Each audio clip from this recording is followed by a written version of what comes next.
약함을 품을 때 벌어지는 일, 약함을 품을 때 벌어지는 일이란 제목으로 하나님 말씀 증거하도록 하겠습니다.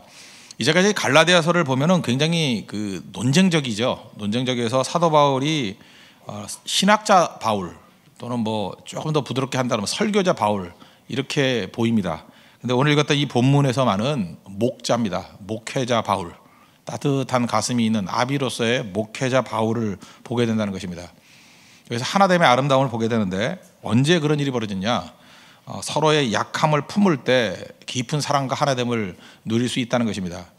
그래서 여러분 율법주의가 왜 나쁜 거냐 하면은 율법주의는 어떤 사람의 약점을 보면은 막 정죄하고 공격을 하잖아요. 그럼 살아남을 자가 누가 있어요? 이걸 왜 칠면조 사회라 그러잖아요. 칠면조는 상처를 입으면 나머지 동료들이 와서 다 쪼아서 죽인다 그러죠. 칠면조 사회 같은 게 율법주의 사회라는 거예요. 그런데 약점이 있으면은 그것을 품고 그것 때문에 오히려 하나가 되는 거, 그게 성령의 함께하는 모임, 성령의 도우심이 있는 교회의 모습이라는 것입니다. 마귀는 이런 똑같은 내용을 가지고 전혀 다르게 접근하게 된다는 것입니다. 실제로 보면은 약함을 품을 때 진정한 사랑이 꼽히게 됩니다. 결혼도 그렇죠. 결혼도 저도 뭐 굉장히 많은 결혼을 바라보지 않았습니까? 뭐 주례도 많이 했고, 근데 형제도 너무너무 잘 나가는 형제, 자매도 너무너무 잘 나가요. 뭐 흠이 없어요. 거의 외적으로 볼 때는.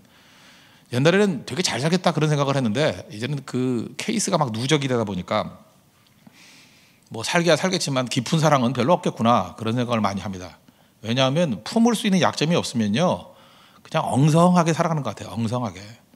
물론 그 이후에 또 아픔이 오겠지만, 그죠? 그럴 때 그걸 품어줘야지 하나가 되더라고요. 반면에 우리가 볼 때 아슬아슬하죠. 형제도 약점이 너무너무 많고 자매도 약점이 너무너무 많고 저거 얼마나 갈까. 처음엔 그랬어요. 이제 철없을 때는. 시간이 지나놓고 보니까 깊은 사랑으로 들어갈 가능성이 아주 높더라고요. 왜냐하면 그 아픔을 품어줬을 때, 제가 분명히 가능성이라고 그랬습니다. 품어줄 때 하나 될 가능성이 커요. 근데 반대로 그 약점을 보고 공격하기 시작하면 뭐 금방 파국으로 이르게 되죠. 지금 바울과 갈라디아 교인들이 서로의 약점을 이렇게 품어주는 모습이 나옵니다. 이게 강력함이라는 거예요. 바울의 약점을 푸는 갈라디아 성도들을 먼저 묘사하고 있는데 바울이 약한 게 되게 많았죠. 그래서 오늘 본문을 보니까 13절에 내가 처음에 육체의 약함으로 말미암아 너에게 복음을 전하던 것을 너희가 아는 바라. 육체의 약함. 또 14절 너희를 시험하는 것이 내 육체에 있으되 이것을 너희가 업신여기지도 아니하며 버리지도 아니하고 오직 나를 하나님의 천사와 같이 또는 그리스도 예수와 같이 영접하였도다. 여기 13절에 나오는 육체의 약함, 이걸 뭐 많은 사람들은 고린도후서 12장에 나오는 육체의 가시 뭐 이런 걸로 봅니다. 그러니까 뭐 간질이라든지 또 뭐 안질 뭐 이런 걸로 보고, 근데 14절에 나오는 너희를 시험하는 것이 내 육체에 있으되 뭐 요 부분하고 이걸 좀 다르게 보는 경우도 있는 것 같아요. 이것도 뭐 같은 내용으로 보기도 하는데 특별히 그 앞부분에 있는 것은 2차 전도 여행 당시에 밤빌리아는 해안가거든요. 사도 바울이 말라리아에 걸렸답니다. 근데 옛날에는 약이 별로 없으니까 온몸에 흉터가 막 남고 그랬대요. 이제 고지대인 갈라디아 지방 700m에서 한 1000m쯤 되거든요. 갔더니 괜히 약한 가운데 있었다라는 거예요. 여러분 목회자도 이렇게 건강할 때 좀 은혜가 되죠. 맨날 그 빌빌대고 그러면 너나 좀 건강해라 뭐 이런 생각이 안 듭니까? 콜록콜록 기침하고 막 이러면은 그냥 악수 따날라 그러고 저거 오는 거 아니야, 메르스 아니야 막 이러고 그런 게 있죠. 그리고 또 이렇게 외모도 좀 멋져야 좋은 거 아닙니까? 그죠? 근데 초대교회 보면은 바울이 약하기도 했고 또 그다음에 외모가 별로 수려하지 않았답니다. 키가 작고 뭐 여자분들 그러잖아요. 뭐 키만은 커야 돼 뭐 이렇게 말하는데 키도 작고, 그다음에 매부리코 코가 이렇게 뭐 이상하잖아요. 매부리코. 그래서 대머리 좋아하는 사람이 누가 있어요, 그죠? 대머리. 근데 마음이 아프네. 하여튼 그래요. 이게 뭐 이렇게 여러 가지 거기다 열병까지 걸려가지고 흉터까지 있고 하니까 안 좋죠. 여러분 그 이단 가운데 몰몬교라고 있지 않습니까? 몰몬교 우리 한국에 와서 전도할 때 보십시오. 깔끔한 백인들이 흰 와이셔츠 입고 넥타이 탁 매고 그러고 다니면은 처음에는 그 영어 배우려고 따라다니고요. 근데 그것도 그렇지만 도저히 사귈 사람 같이 안 보인대요. 너무 깔끔해가지고. 그죠? 그런 거에 마음을 끌리기도 하잖아요. 그래서 이 교회에서도 이렇게 찬양이 된다거나 이럴 때는 좀 넥타이도 매고 깔끔할 필요가 있어요. 거의 거지같이 그냥 거의 무슨 장발장같이 하고 나타나면 안 되겠죠. 그죠? 왜 그게 저항감을 줄 수도 있다라는 거예요. 근데 바울은 이런 게 도움이 안 되는 거예요.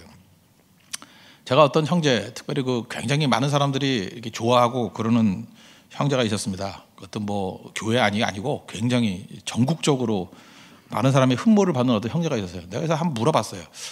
너 비교 좀 알려줘라. 너 도대체 뭐 때문에 그렇게 많은 사람들에게 호감을 얻냐? 특별히 여자들에게 이렇게 호감을 얻는 이유가 뭐냐? 그랬더니 그 형제가 딱 3가지 얘기해 주더라고요.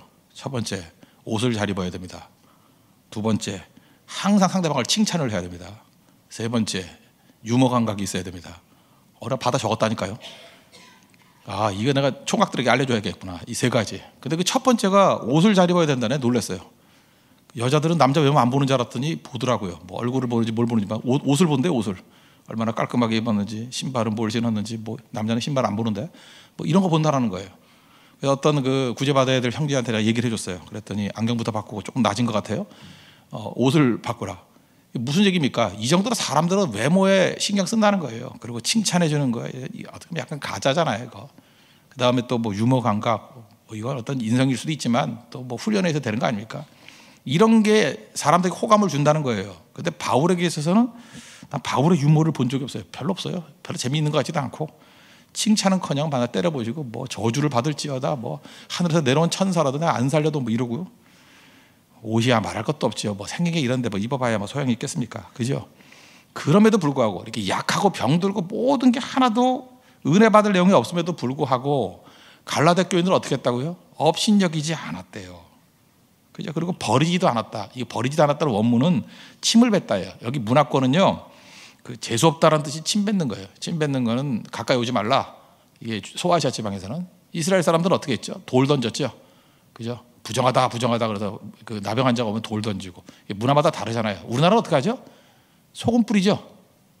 문화마다 이게 싫다라는 게 그거예요. 이렇게 표현이 있는데 이 동네에서는 버리지도 않고가 원래 직역하면 침을 뱉고, 그러니까 버렸다는 거예요. 근데 그러지 않았다라는 것입니다. 오히려 어떻게 했다고요? 천사와 같이 그리스도 예수와 같이 영접을 했다. 여기에 영적인 파워가 있는 거예요. 겉으로 바라볼 때 상식적으로는 그냥 멀리할 수 있고 거절할 수 있고 싫을 수 있고, 그런데 그것을 다 약점을 품고 그것을 사랑으로 안았다는 것입니다. 그랬더니 이들에게 말씀의 능력이 나타나고 놀라운 기적이 나타나잖아요. 여러분 삶 속에서 기적을 맛보는 방법이 뭔지 알아요? 상대방의 약점을 품고 기도하고 사랑하는 거예요. 그럼 기적이 나타나요. 말씀 들리고.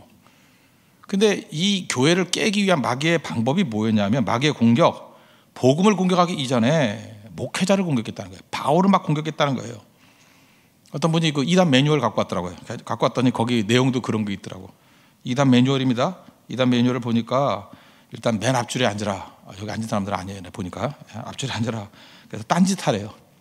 그래서 이게 설교하는 사람을 갖다가 막 혼돈하게 만들고, 그다음에 째려본대요. 어떻게 보면 째려보죠. 이렇게 옆에서 째려보나? 예, 째려보고, 그 다음에 자꾸만 불만을 토하면은, 또 불만을 토하면 용기를 가지고 그런 사람 주변에 사람이 모인대요. 모이면 개인적인 만남을 가져가지고 간다.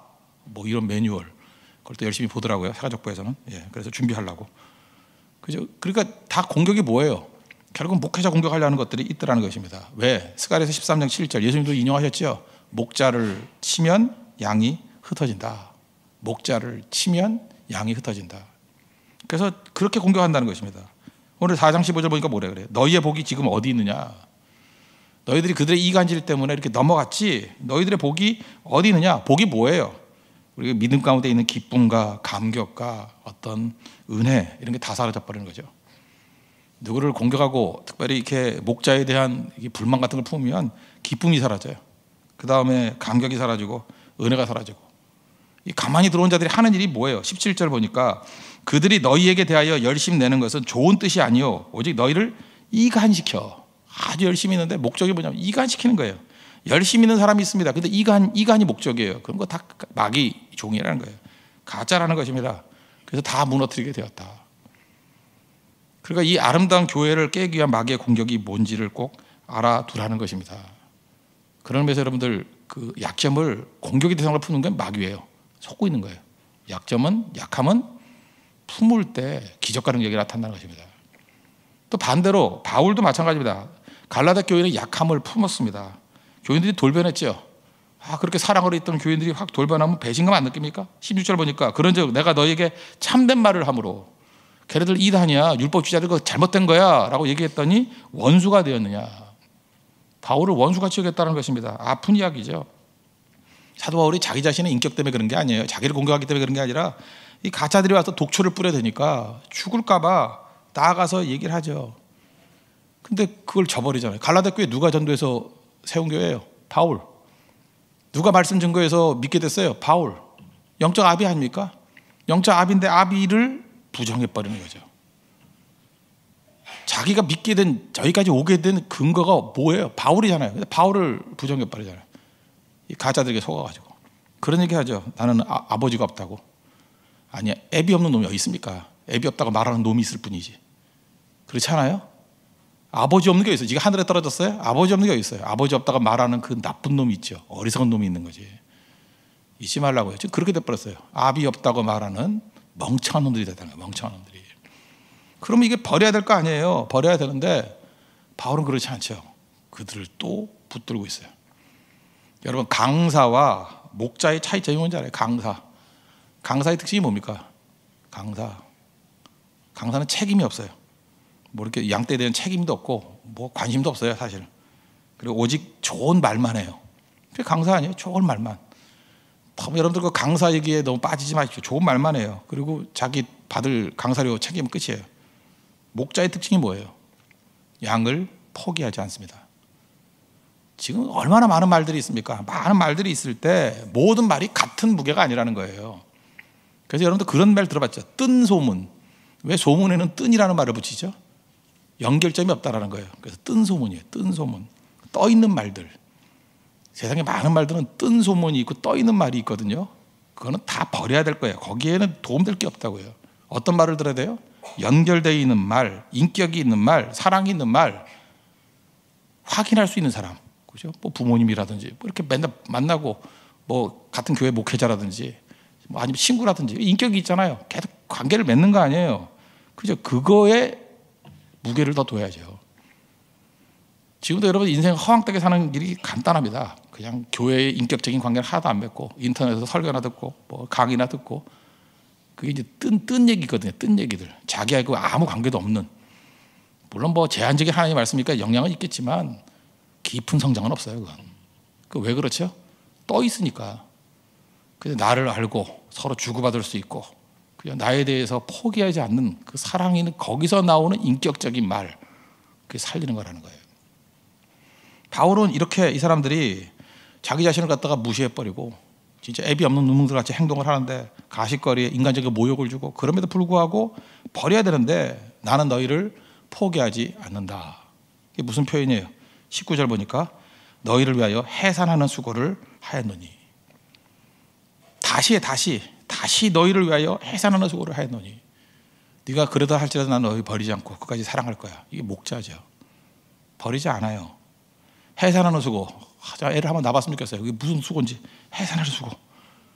근데 바울도 몰랐던 것 같아요. 모르고도 말도 잘해, 그죠? 결혼도 안 해놓고. 해산하는 수고. 해산하는 수고. 죽을 만큼 그런 거죠. 죽을 만큼. 필사적으로. 다시 해산하는 수고를 하겠다는 거예요. 그리고 앞에 뭐라 그래요? 나의 자녀들아. 나의 자녀들아. 19절. 나의 자녀들아. 너희 속에 그리스도의 형상을 이루기까지. 이게 아비와 자녀의 관계예요. 여기서 능력이 나타나기 시작한다는 것입니다. 그럼 우리가 진정한 기적과 능력을 맛보기 위해서 필요한 건 뭐냐면, 서로 살다 보면, 교회 신앙생활 하다 보면 서로 약점들이 다 보여요. 그때마다 하나님의 길을 걸을 것인가 마귀의 길을 걸을 것인가는 여러분들 이제 결정에 달리는 건데, 약함을 가지고 품기 시작하면, 그죠? 업신여기지도 않고 버리지도 않고 품기 시작하면 어마어마한 기적이 나타나는 것이고, 여러분 삶 속에 능력이 나타날 것이고, 마귀의 꾀임에 속아가지고, 그죠? 드디어 한 건 잡았다. 그러면서 공격하고 비난하고 욕하고 뒷담 하나 하고 계속 그러면 여러분들이 마귀의 종놈들이에요. 종놈들. 망합니다. 속지 말라는 거예요. 이게 하나님의 메시지입니다. 삶을 통한 메시지. 이제까지 율법주의의 폐가 본질을 자기 삶 속에서 드러내는 메시지라는 거예요. 배우 중에 권오중 씨라고 아십니까? 뭐 식객에도 나왔고, 뭐 옛날에 뭐더라, 그 무슨 노예가 도망치는 거 있었는데, 그 뭐였죠? 거기도 나왔, 뭐였죠? 그게? 추노에도 나왔던 것 같고, 눈 땡그랗고, 난 눈이 제일 부러워요. 눈이 부리부리하고. 배우들이 되게 이게 사생활이 뭐 그렇게 존경스럽지 않고 그럴 때가 많이 있잖아요. 근데 이분은 굉장히 겸손하고 규정 잡히고 가정의 가치를 알고 그런 분이에요. 뭐 이렇게 보니까 교회도 다니시는 뭐 집사님쯤 되시는 것 같더라고요. 근데 신기하잖아요. 이렇게 환경적으로 대부분이 이렇게 무너져 있는 분야에서 너무나도 탁월하게 사시는, 영적으로 탁월하게 사시는 분은 뭔가 뿌리가 있다고. 이유가 뭘까 봤더니 뭐 교회만 다닌다고 되는 건 아니잖아요. 아픔이 있기 때문에 그래요. 그 아픔이 뭐냐면 자기 아들이에요. 아들 혁준이라는데 이게 아픈 거예요. 어려서부터 몸이 아프고 나중에는 병원에 갔더니 뭐 근육이 없어지는 병이 뭐 그런 거 있대요. 뭐 이름도 잊어버렸어요. 뭐 근육이 없어지는 병. 뭐 지금 다 나왔지만 그래서 몸이 너무 약하니까 먹는 게 되게 중요하더라고요. 애가 너무너무 아프니까 음식을 보통 이렇게 화학적인 게 뭐 들어가 있는 것들은 케미컬이 들어가 있는 것들은 못 먹는가 봐요. 뭐 조미료들이 들어가 있는 거를. 그래서 밀가루가 나쁘대요. 밀가루 먹으면 애가 뭐 그냥 거의 발악을 하고. 여러분들은 밀가루 먹고도 잘 버티는 지금 살이 찐 게 부은 거예요. 다 밀가루 때문에 부은 거라고. 그리고 고춧가루가 이게 제대로 된 고춧가루가 없대요. 그러니까 제가 그때 느낀 게 그거예요. 모든 음식은 형체가 있는 걸 먹어야 돼요. 이 가루로 된 게 나쁜 거야. 소세지가 왜 나쁘냐 하면 나쁜 고기를 막 가루로 만들어 가지고 형체를 모르잖아요. 그러니까 형체가 없는 걸 먹으면 되게 나쁜 거더라고. 좋은 고기를 없애버릴 수가 없죠. 뭐 좋은 거 있으면 일부러 다 보여주죠. 이렇게 좋은 거예요. 나쁜 거는 대충 여기 있어요. 그러고 그냥 막 갈아버리잖아요. 그죠? 그래서 우리 교회도 이렇게 가루를 많이 주는 거는 조심해서 먹어야 될 것 같아요. 이렇게 덩어리가 있는 것들. 우리 교회 뭐 다 잘하겠지만 그죠? 그래서 밀가루, 뭐 고춧가루 문제가 돼서 잠깐만 고춧가루도 안 좋다라는 거예요. 그래서 집에서 이렇게 고추를 길러서 먹이니까 고춧가루 먹어도 아무 문제가 없더라는 거예요. 특별히 과자는 다 쓰레기래요. 과자 먹으면 애가 거의 뭐 죽어나 돼요. 약하니까. 과자. 그래서 자기 집에 별명이 있대요. 과자 먹으면 야 쓰레기 먹지 마. 그랬더니 그 꼬마애가 학교 가서도 그러더래요. 과자 먹으면 왜 쓰레기 왜 먹니? 그랬대요. 그래서 막 혼나고. 그죠? 근데 그 맞는 얘기예요. 그렇게 하더라는 거예요. 굉장히 어렵고. 그래서 이 권호중 씨가 잘하는 게 요리예요. 요리 이유가 뭐냐면 애가 너무 아프니까 좋은 음식 먹여서 키우려고. 그러니까 요리를 하는 것들이 더 품어지고 애가 이제 다 죽게 됐으니까 가정의 가치를 알게 되고 아들의 아픔이 있으니까 난치병 환자들을 돕는 천사를 돕는 사람들의 모임 그래서 더 넓어지고. 잘 보세요. 이분이 자기 아들이 아픔 때문에 아픔을 품으니까 가정적인 사람이 돼버리고요. 신앙을 깊이 깨닫게 되고요. 그 다음에 요리, 뭐 식객에 나온 것도 있지만 요리라는 지평을 활짝 넓히게 되고요.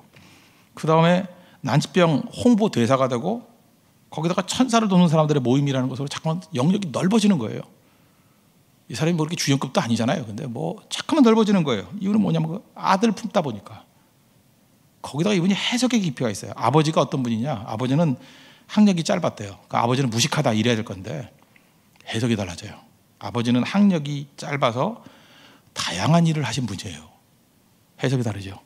우리 아버지는 배운가가 없는 분이에요. 그래서 진짜 뭐 별로 존경할 게 없어 이렇게 말하는 게 아니라 아버지는 학력이 짧아서 다양한 일을 했대요. 그게 내게 굉장히 유익이 됐대. 모르는 게 없는 분이다. 이렇게 해석이 달라지잖아요. 그리고 이런 얘기를 합니다. 많은 사람들 만나보면은 만원 버스에 시달린다. 사람이 너무 많아가지고 또 밤샘 근무를 한다. 이렇게 투덜투덜 된대요. 근데 이분은 이런 얘기를 해요. 그게 얼마나 감사한 건지를 모른다고. 자기는 자기 아들이 만원 버스 타고 왔다 갔다 하는 게 꿈이래요.